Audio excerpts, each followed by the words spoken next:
All right. Letter 88. This one's not exactly short. We'll see what happens. Where are we? Might as well get comfortable. You want to know my attitude towards liberal studies. Well, I have no respect for any study whatsoever if its end is the making of money. Such studies are, to me, unworthy ones. They involve the putting out of skills to hire and only of value insofar as they might develop the mind without occupying it for long. Time should be spent on them only so long as one's mental abilities are not up to dealing with higher things. They are our apprenticeship, not our real work. Why liberal studies are so called is obvious. It is because they are the ones considered worthy of a free man. But there is really only one liberal study that deserves the name because it makes a person free, and that is the pursuit of wisdom. Its high ideals, hold on, my nose running, is its steadfastness and spirit make all other studies puerile and puny in comparison. Do you really think there's anything to be said for the others when that you find among the people who profess to teach them quite the most reprehensible and worthless characters you could have as teachers? All right to have studied that sort of thing once, but not to be studying them now. The question has sometimes been posed whether these liberal studies make a man a better person, but in fact, they do aspire to any knowledge of how to do this, let alone claim to do it. Literary scholarship concerns itself with research into language or history if a rather broader field is preferred, or extending its range to the very limit poetry. Which of these paves the way to virtue? Attentiveness to words, analysis of syllables, accounts of myths, laying down the principles of prosody. I've seen that one before. What is there in all this that dispels fear, roots out desire, or reins in passion? Or let us take a look at music, at geometry. You will not find anything in them which tells us not to be afraid of this or that, desire that. And if anyone lacks a kind of knowledge, all his other knowledge is valueless to him. The question is whether or not that sort of scholar is teaching virtue, for if he is not, he will not even be imparting it incidentally. If he is teaching it, he is a philosopher. If you really want to know how far these persons are from the position of being moral teachers, observe the absence of connection between all things they study.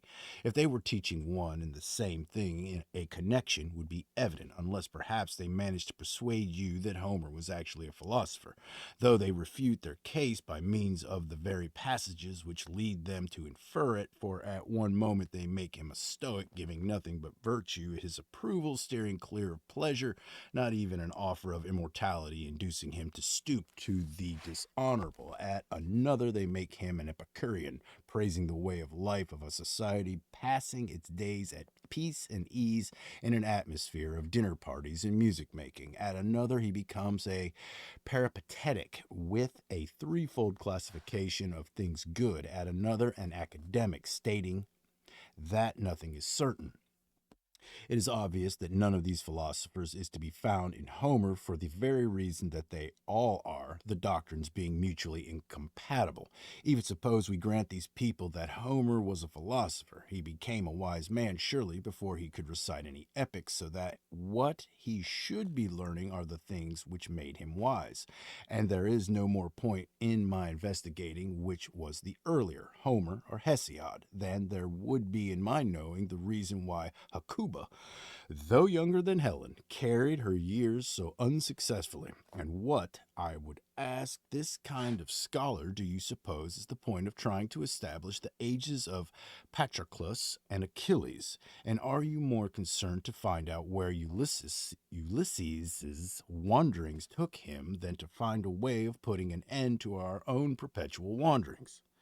We haven't the time to spare to hear whether it was between Italy and Sicily that he ran into a storm or somewhere outside the area of the world we know. Wanderings as extensive as his could never, in fact, have taken place inside so limited an area, when every day we're running into our own storms, spiritual storms, and driven by vice into all the troubles that Ulysses ever knew.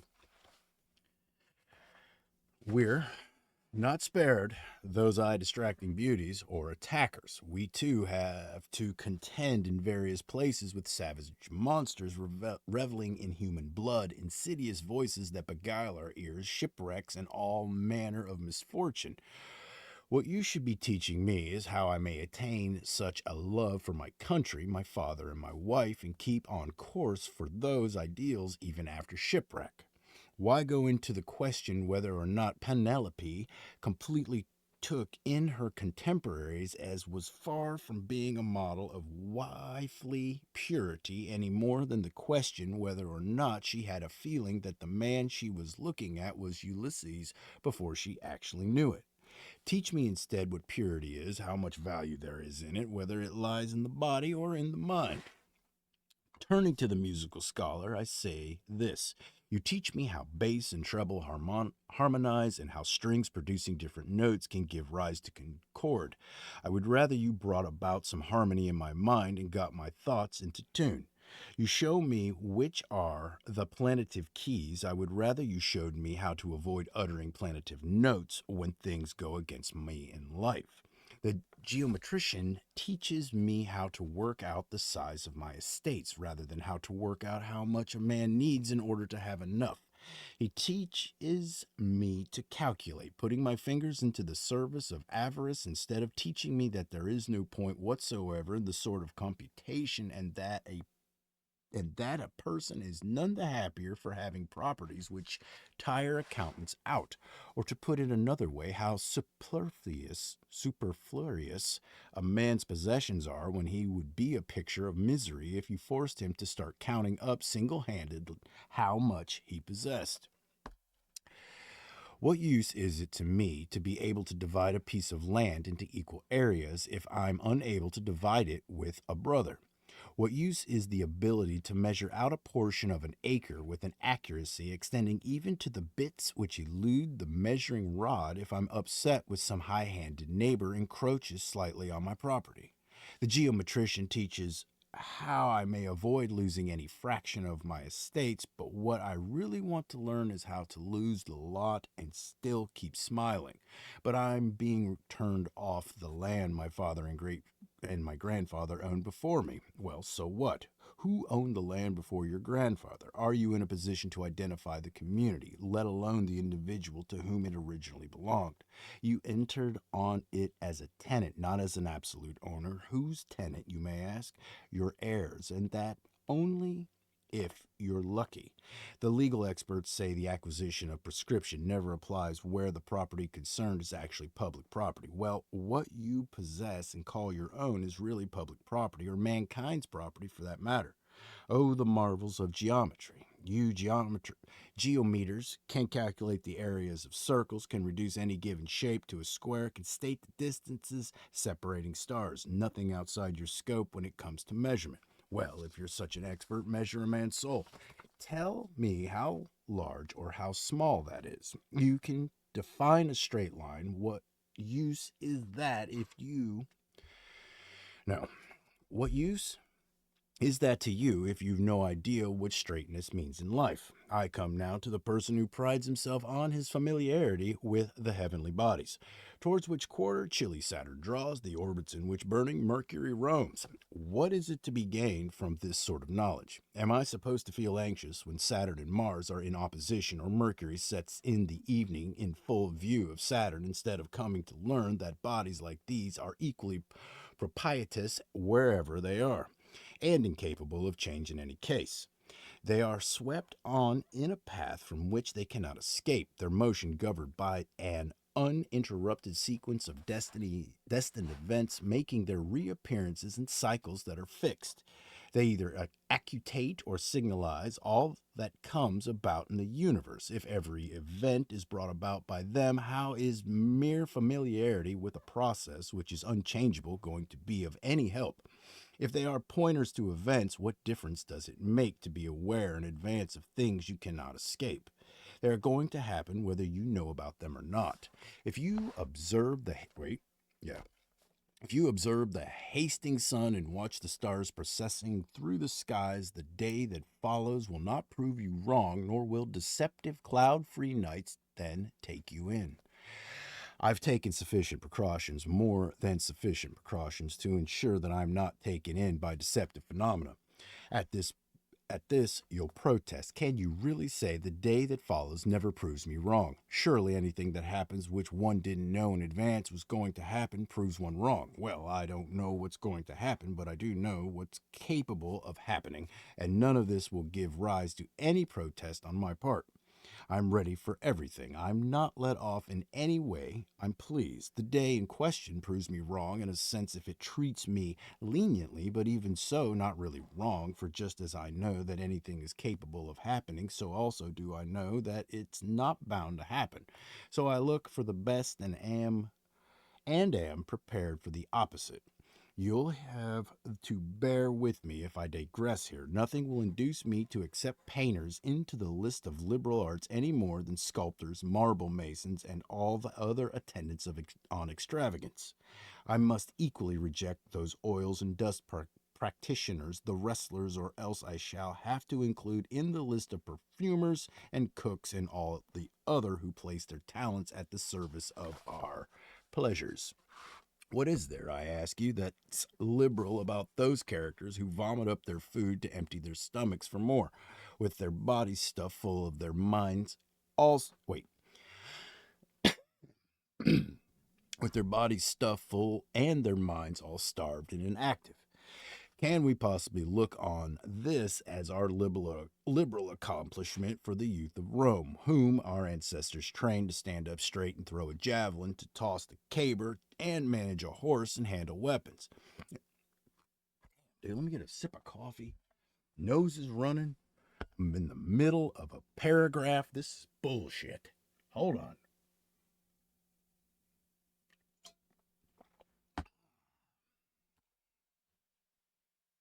Seneca, why you give me 2-page ones and then it's okay. All right. My complaint for the day. They never used to teach their children anything which could be learned in a reclining posture. That kind of training, nevertheless, doesn't teach or foster moral values any more than the other. What's the use, after all, of mastering a horse and controlling him with the reins at full gallop if you're carried away yourself by totally unbridled emotions? What's the use of overcoming opponent after opponent in the wrestling or boxing rings if you can be overcome by your temper? So we don't, you may ask, in fact, gain anything from the liberal studies.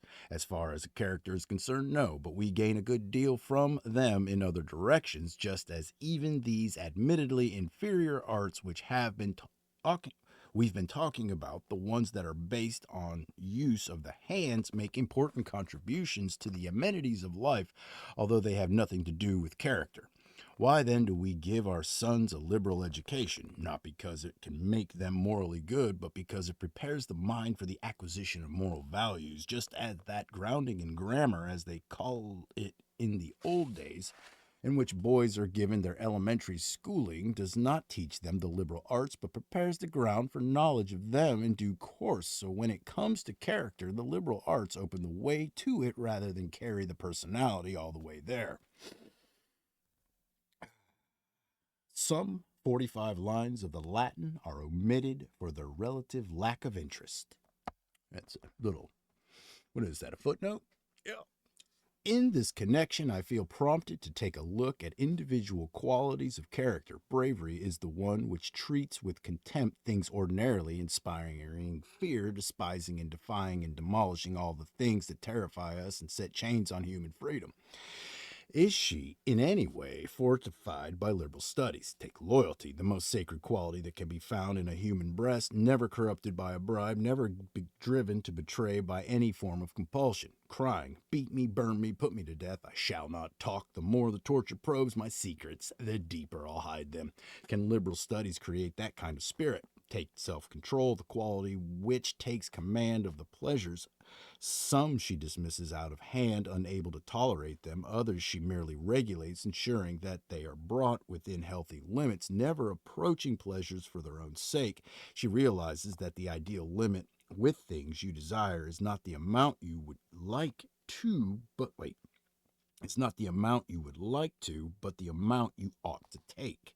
Humanity is the quality which stops one being arrogant towards one's fellows or being acrimonious. In words, in actions, in emotions, she reveals herself as kind and good natured towards all.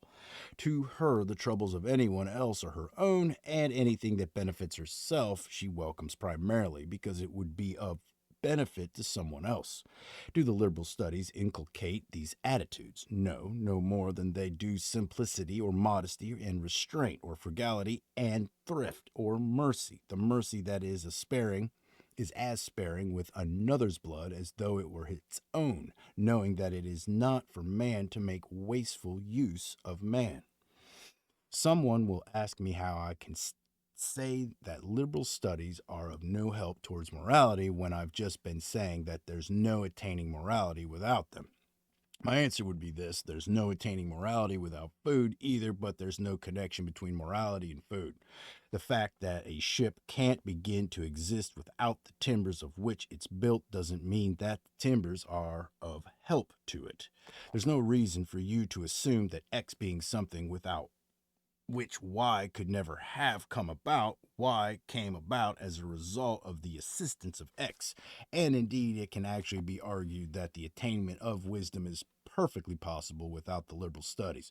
Although moral values are things which have to be learnt, they are not learnt through these studies. Besides, what grounds could I possibly have for supposing that a person who has no acquaintance with books would never be a wise man?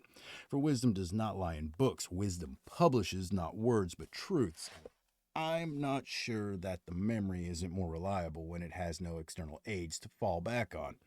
There's nothing small or cramped about wisdom. It is something calling for a lot of room to move. There are questions to be answered concerning physical as well as human matters, questions about the past and about the future, questions about things eternal and things ephemeral, questions about time itself.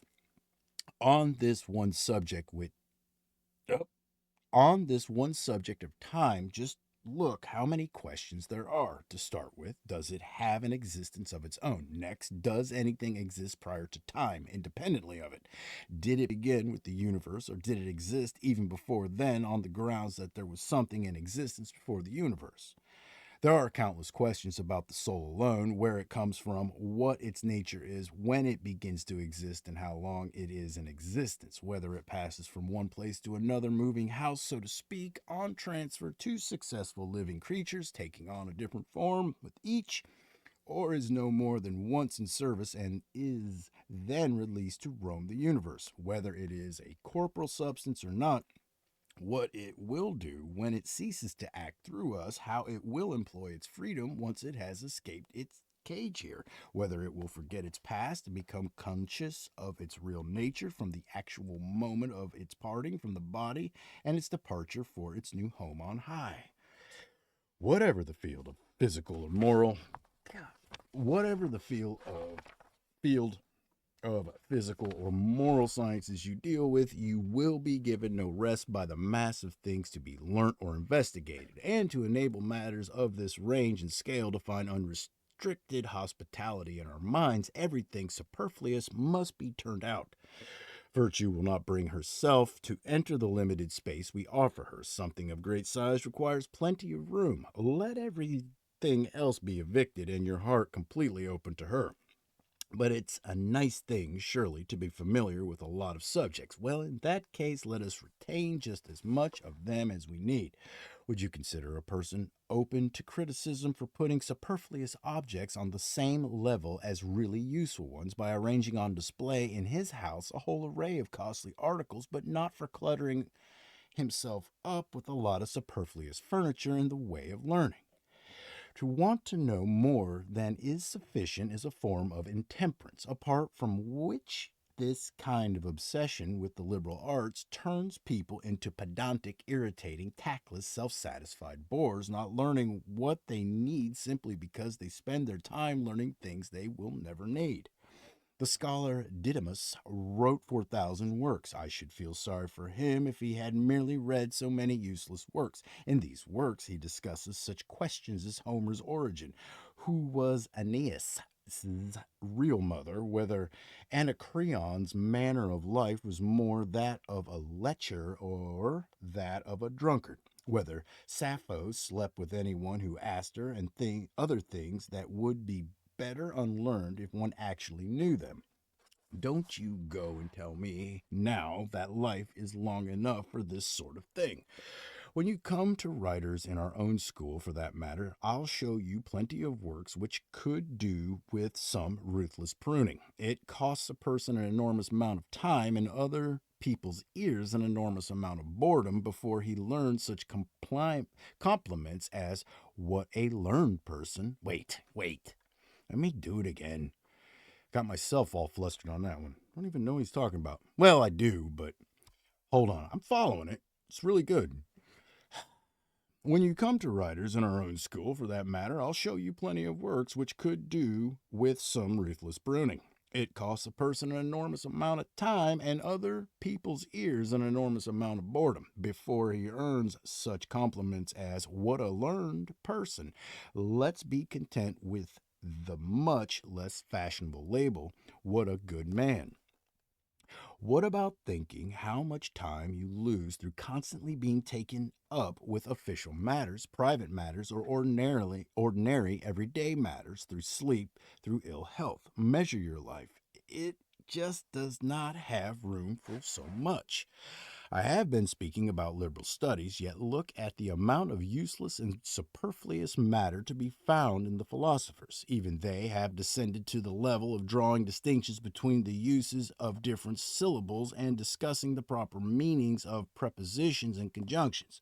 They have come to envy the philologist and the mathematician, and they have taken over all the inessential elements in those studies, with the result that they know more about devoting care and attention to their speech than about devoting such attention to their lives. Listen and let me show you the sorry consequences to which subtlety carried too far can lead, and what an enemy is to truth. Protagoras declares that it is possible to argue either side of any question with equal force, even the question whether or not one can equally argue either side of any question. Nosophanes declares that of the things which appear to us to exist, none exist any more than it does not exist. Parmenides declares that of all these Parmenides declares that of all these phenomena, none exists except the whole. Zeno in Ella has dismissed all such difficulties by introducing another. He declares that nothing exists.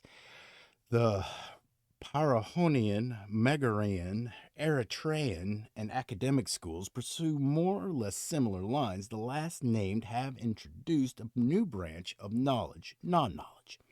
Well, all these theories you should just toss on top of that heap of superfluous liberal studies. The people I first mentioned provided me with knowledge which is not going to be of any use to me, while the others snatch away from me any hopes of ever acquiring any knowledge at all.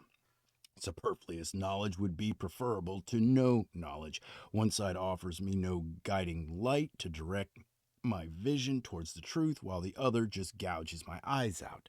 If I believe Protagoras, there is nothing certain in the universe. If I believe Nosophanes, there is just the one certainty that nothing is certain. If Parmenides, only one thing exists. If Zeno, not even one.